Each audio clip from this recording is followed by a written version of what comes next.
Assalamualaikum warahmatullahi wabarakatuh. Salam sejahtera bagi kita semua. Perkenalkan, saya Lutfianto, dosen tetap program S1, program studi ekonomi Islam STE Bakti Bangsa Pamekasan. Video ini merupakan bagian dari pernyataan diri dalam unjuk kerja Tridharma Perguruan Tinggi atau PDD UKT PT untuk sertifikasi dosen tahun 2026, khususnya dalam aspek pengajaran.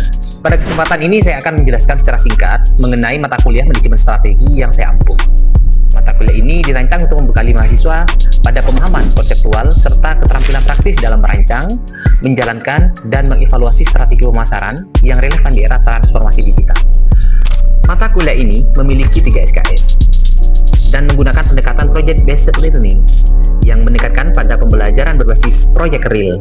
Mahasiswa tidak hanya mempelajari teori, tapi juga diminta mengembangkan kampanye strategi persuasif secara langsung berdasarkan analisis dan kebutuhan pasar. Adapun kajian, bahan kajian dalam mata kuliah ini diantaranya adalah pertama, pendahuluan, yang kedua, konsep dasar manajemen strategi, yang ketiga, analisis lingkungan perusahaan, yang keempat, penetapan visi dan misi, yang kelima, strategi keunggulan bersaing, yang keenam, implementasi strategi, yang ketujuh, strategi dan kinerja perusahaan, yang kedelapan, quarters and value chain, yang kesembilan, identifikasi peluang pasar, 10, strategi dan perencanaan keuangan, serta implementasi konsep-konsep strategi tingkat perusahaan pada era industri 4.0 dan era society 5.0.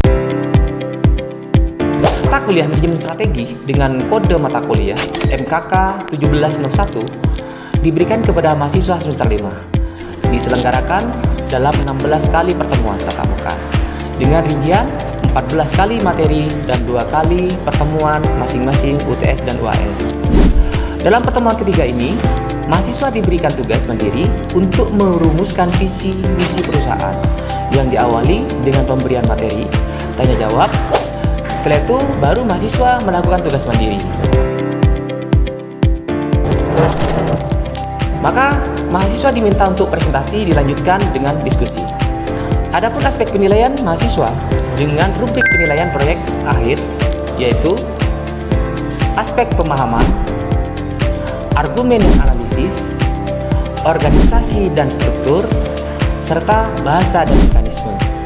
Sebagai bahan referensi, mahasiswa dapat mengakses ulang hasil pembelajaran di Google Classroom. Selamat mengikuti.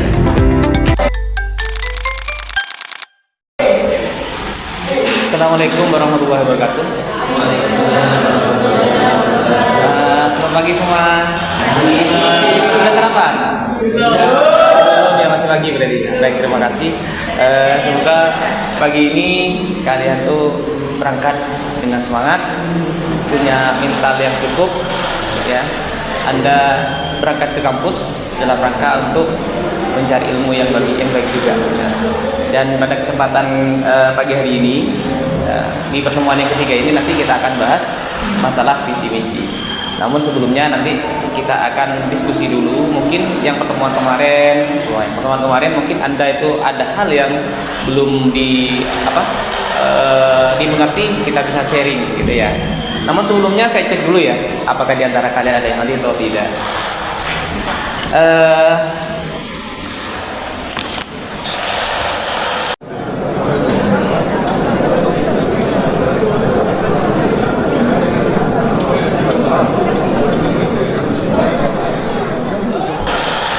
Saudari Alifatul Adibah hadir ya.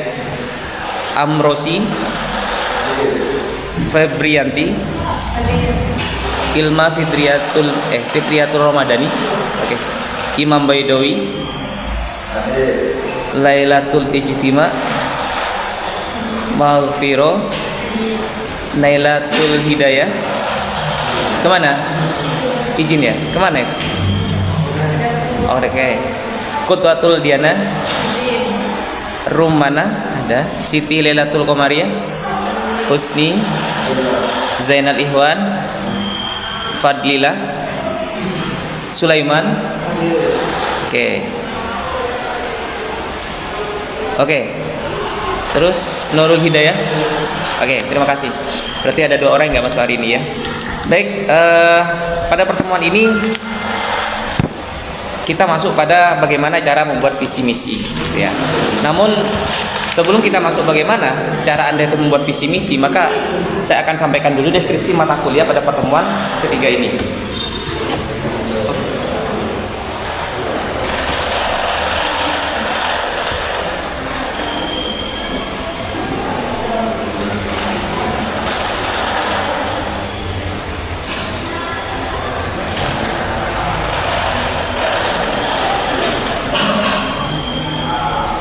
Baik, membuat visi misi perusahaan merupakan satu hal penting untuk dilakukan bagi siapapun yang akan merintis usaha. Visi misi ini bagi perusahaan akan berperan sebagai peta harta karun yang akan memandu jalannya usaha hingga sampai ke tujuan yang diinginkan. Jadi dalam sebuah perusahaan itu, dalam sebuah korporasi, sebuah visi misi itu dituntut untuk bagaimana nanti akan menjadi sebuah rambu-rambu agar organisasi itu punya jalan, punya hal yang mana tersebut akan dijadikan sebuah jalan, ya, menjadi sebuah peta agar organisasi itu punya tujuan. Sehingga adanya visi misi itu adalah dalam rangka untuk bagaimana sebuah perusahaan atau korporasi itu memiliki yang namanya sebuah jalan, gitu. Jadi apapun saja kita umpamanya ingin melakukan sesuatu, kita ingin membuat sesuatu, atau kita akan pergi ke tempat, kalau kita tidak tahu jalan, maka yang jelas kita akan kesasar. Nah, bagaimana jalan yang baik akan kita gunakan dalam rangka untuk mencapai sebuah tujuan organisasi yang baik, kan begitu. Nah, sedangkan visi adalah gambaran tentang masa depan, future, yang realistis dan ingin diwujudkan dalam kurun waktu tertentu. Visi adalah pernyataan yang diucapkan atau ditulis hari ini yang merupakan proses manajemen saat ini yang menjangkau masa depan atau masa yang akan datang. Artinya visi itu adalah gambaran-gambaran. Kalau kita membuat sebuah gambaran, yang jelas gambaran tersebut harus futuris, harus futuristik. Gambaran-gambaran yang menjangkau tidak hanya 1, 2, 3 tahun, tapi bagaimana gambaran tersebut menjangkau secara global. Nah, tujuannya apa, Pak? Tujuannya adalah bagaimana kita tidak terlalu spesifik terhadap hal yang baru. Gitu. Contoh umpamanya, dalam membuat sebuah visi, contoh kita punya perusahaan-perusahaan di bidang jasa. Bagaimana cara membuat visi dalam perusahaan jasa itu, yang mana visi itu sifatnya visioner dan sifatnya menjangkau ke segala aspek, gitu ya. Gitu. Sedangkan misi adalah sebagai sebuah penjabaran dari visi. Ada visi, ada misi. Kalau misi itu target, gitu. Kalau visi gambaran, kalau misi target. Sebagai sebuah penjabaran dari visi, merupakan merumuskan misi perusahaan juga harus memperhatikan beberapa hal seperti ini, seperti di bawah ini. Pertama, pernyataan misi harus menunjukkan secara jelas mengenai apa yang hendak dicapai oleh perusahaan. Ya. Apa yang akan dicapai oleh perusahaan. Pernyataan misi harus menunjukkan secara jelas mengenai apa yang hendak dicapai oleh perusahaan. Yang hendak dicapai oleh perusahaan. Perusahaan itu punya pencapaian, maka membuat misi ada jalannya. Tadi saya jelaskan, setiap perusahaan kenapa harus punya misi, Pak? Karena perusahaan itu harus menentukan arah kemana perusahaan itu akan dibawa. Anda punya kendaraan, nggak punya jalan, maka mau lewat di mana? Kan begitu. Itu ya. Jadi harus jelas. Yang kedua, rumusan misi selalu dalam bentuk kalimat yang menunjukkan tindakan. Ya, activity, bukan sebuah planning. Artinya, isi dari misi itu sifatnya adalah verbal. Sifatnya adalah kata kerja. Bagaimana kita itu mengaplikasikan sebuah kalimat, ya, yang dirumuskan dalam sebuah misi, dan itu ada yang namanya tindakan. Kalimat yang di situ sifatnya tindakan atau verbal. Gitu. Selanjutnya, satu indikator visi, atau indikator.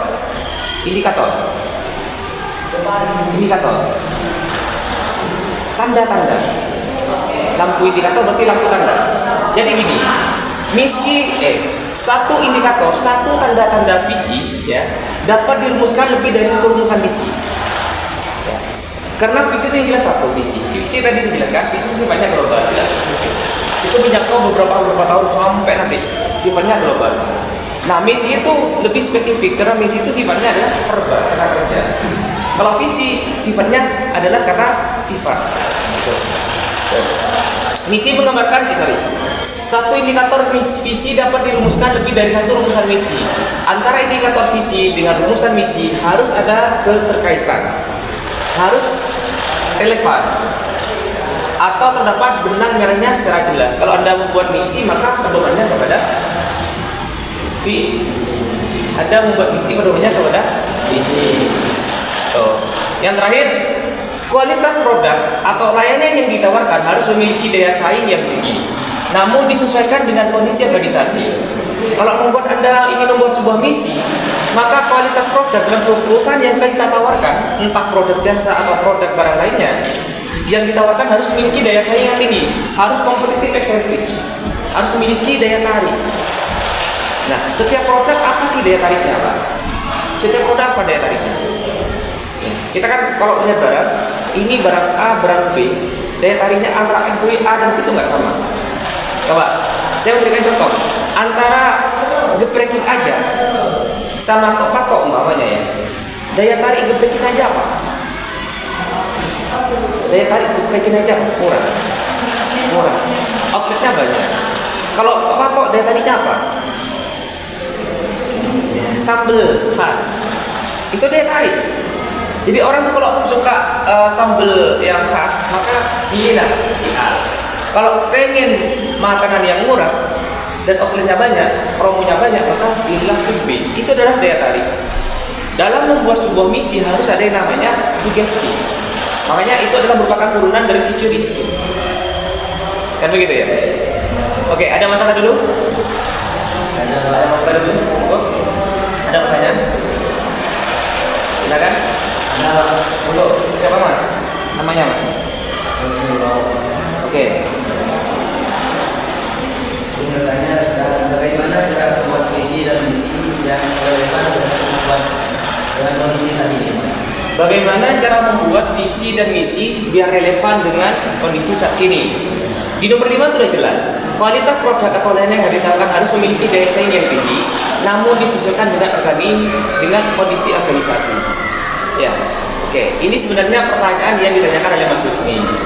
Nah, sekarang kan eranya era digital. Ya, era society 5.0. Kalau kemarin era industri 4.0. Nah, sekarang semuanya digital. Sekarang orang seller itu menjual rata-rata melalui online atau online shop. Nah, di saat kita menjual barang menggunakan offline, maka bisa jadi kita ketinggalan. Sebuah perusahaan atau organisasi di saat di situ tidak menggunakan teori-teori yang saat ini terjadi di teori digital, maka yang jelas perusahaan tersebut akan anjlok, ketinggalan. Hal itu disebutkan memang karena memang di situ apa? Tidak bisa. Makanya FOMO, penting FOMO. Perusahaan juga FOMO, bukan hanya manusianya, perusahaan juga harus FOMO. Harus tidak boleh ketinggalan yang namanya informasi. Harus menggunakan teori-teori digital yang sesuai dengan kondisi saat ini. Tuh. Strategi apa yang bagus, Pak? Strategi yang sesuai dengan kondisi saat ini. Pak, manajemen strategi itu sifatnya fleksibel. Antara strategi, saya contoh Mas. Saya pernah kemarin memberikan contoh tentang Nokia. Strategi penjualan Nokia, strategi produk Nokia di tahun 2000-an, oke maknyos. Nokia tuh bandel, pakai. Kalau dibanting-banting tuh enak, nggak kenapa-napa. Kabarnya seperti itu Nokia, yang ini. Tapi di era 2010 ke atas, Nokia anjlok. Kenapa? Sekarang banyak perusahaan-perusahaan ponsel yang di situ fiturnya lebih lengkap, harganya lebih murah. Nokia tetap mempertahankan model lama. Bandel. Iya. Enggak gampang ini. Tapi Nokia enggak mempertahankan, enggak mengikuti era zaman itu. Apa era itu? Era digital. Itu fitur lengkap. Era Nokia masih menggunakan 1G. Nokia. Ada HP Cina keluar sudah 2G. Yang dikenal dengan 8C itu ya. Setelah itu ada 3G. Sekarang ada 5G. Nah, di saat Nokia tetap mempertahankan model-model lama, maka dia akan ketinggalan. Sekarang Nokia di mana? Nggak tahu kemana. Pernah dengar nama produk nasional? Di era 60-an, produk nasional adalah produk-produk yang luar biasa. Semua orang menggunakan nasional, radio nasional, baterai nasional, apalagi Mac apa namanya itu? Mac itu nasional. Semuanya pakai nasional. Sekarang kemana nasional? Nah itu contoh kecil. Kalau ternyata perusahaan tidak mengimbangi dengan kondisi saat ini, maka perusahaan tersebut akan ketinggalan. Pak, bagaimana caranya Pak? Caranya adalah kita tetap harus update. Hal apapun kita harus update. Termasuk dalam memanage sebuah strategi, merumuskan sebuah misi harus fleksibel. Yang lain? Yang lain? Oke. Kenapa perusahaan harus merumuskan visi dan misi? Kenapa perusahaan harus merumuskan visi dan misi? Monggo. Kenapa perusahaan harus merumuskan visi dan misi? Betul? Oke. Kalau kata Febri, kenapa perusahaan harus merumuskan visi dan misi?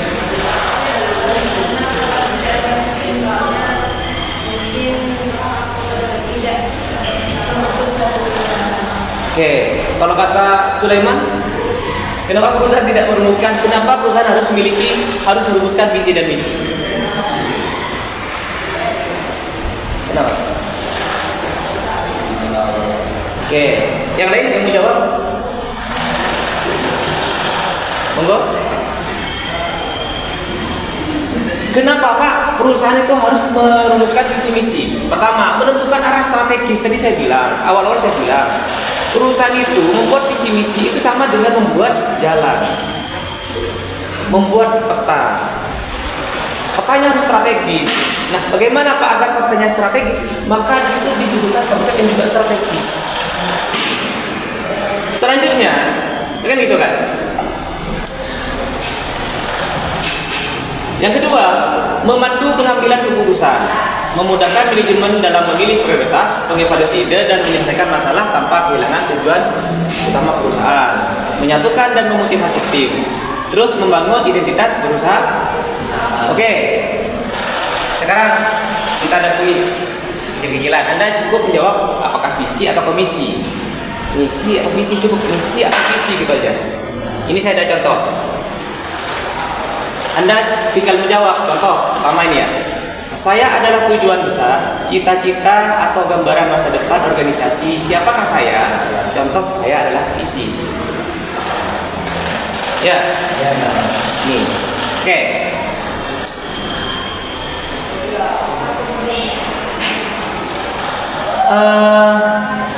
Coba. Saya adalah langkah, tindakan atau cara konkret yang dilakukan perusahaan setiap hari untuk mencapai tujuan besar. Siapakah saya? Visi. Hah? Visi. Oke, 100. Berikutnya, saya menjawab pertanyaan. Kemana kita akan pergi? Siapakah saya? Hah? Misi atau visi? Visi.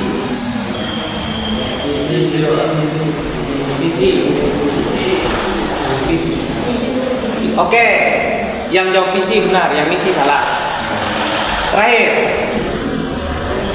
saya menjawab pertanyaan, apakah yang kita lakukan untuk sampai di sana? Siapakah saya? Saya menjawab pertanyaan, apa yang kita lakukan untuk sampai di sana? Siapakah saya? Misi. Oke, berarti kalian sudah paham ya? Karena kalian sudah paham, maka nanti minggu depan ada penugasan. Oke, ada penugasan ya. Nanti ini personal. Nanti kalian itu merumuskan visi misi. Anda merumuskan visi misi. Nanti di situ Anda membuat visi misi dari perusahaan manufaktur. Ya. Nanti Anda itu untuk soalnya dan jawabannya nanti Anda bisa kirim ke Google Classroom. Nanti linknya saya kirim ke grup WA. Ya, deadline-nya sekitar 1 minggu ya. Maka Anda harus membuat sebuah rumusan, merumuskan visi misi dan deadline-nya itu udah 1 minggu. Dan nanti setelah itu nanti Anda mendiskusikan dan mempresentasikan secara personal, secara mandiri. Ada pertanyaan sampai di sini? Ada pertanyaan sampai di sini? Oke. Ada? Monggo. Bagaimana jika misi yang di depan perusahaan itu tidak mencapai target dalam seluruh waktu? Maka berarti di situ, kalau misi itu kan targetnya secara fleksibel masih lama. Maka di situ turunan tujuan. Tujuan. Ada tujuan, ada misi, ada tujuan. Tujuan itu targetnya 5 tahun. Kalau misi fleksibel, maka berarti nanti ganti, tujuannya diganti. Kalau misi tetap, kan gini loh. Misi itu kan sifatnya fleksibel. Contoh gini, saya mau ke Stiva, saya lewat di Perenduan nggak bisa, maka saya bisa lewat Pakom. Tuh. Tujuannya tetap ya, saya pergi ke Stiva, tapi nggak bisa lewat Perenduan, saya misalnya bisa lewat Pakom, di Perenduan jamnya diperbaiki. Kayak gitu. Itu turun dari misi adalah tujuan. Itu Mas ya. Baik, kalau tidak ada pertanyaan, kita akhiri di sini. Semoga minggu depan kita masih bisa bertemu ya. Jangan lupa tugasnya dikerjakan dengan baik dan dilaksanakan dengan baik. Baik, kelas kita akhiri dengan membaca Alhamdulillah bersama-sama. Baik, wassalamualaikum warahmatullahi wabarakatuh.